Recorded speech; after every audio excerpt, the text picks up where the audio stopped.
ఈ రోజుల్లో ఇది ఎవరు కూడా ఇష్టపడరండి. ద్వారపాలకులు ఉంటే గనక చాలా ఇబ్బందిగా ఫీల్ అవుతారు. ఏంటి మందిరం రాలేదన్నారనుకోండి, కోపం. అవునా కాదండి? ఏమ్మా మొన్న బలలో పాలు పంచిన మనం అక్కడ తాగడం కనిపించి సిగరెట్ కాల్చడం మొదలు పెట్టామన్నారనుకోండి, నేను ఒక్కనే కాలుతున్నానా అనేసి వాడి మీద కోపం పెట్టని ఇంక రాను చచ్చికంటారు. ఇది ఈ రోజున క్రైస్తవ సమాజంలో జరుగుతున్నటువంటి భయంకరమైనటువంటి పరిస్థితి.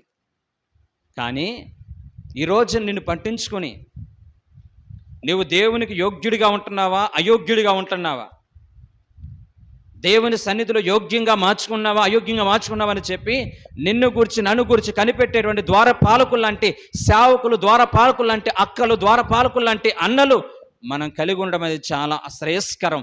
మన భక్తి జీవితాన్ని ప్రభావితం చేసేటువంటి మంచి స్నేహితులు మనం కలిగి ఉండాలి. వీళ్ళు ఎవరంటే మన భాషలో ద్వారపాలకులు. దయచేసి మనమందరము కూడా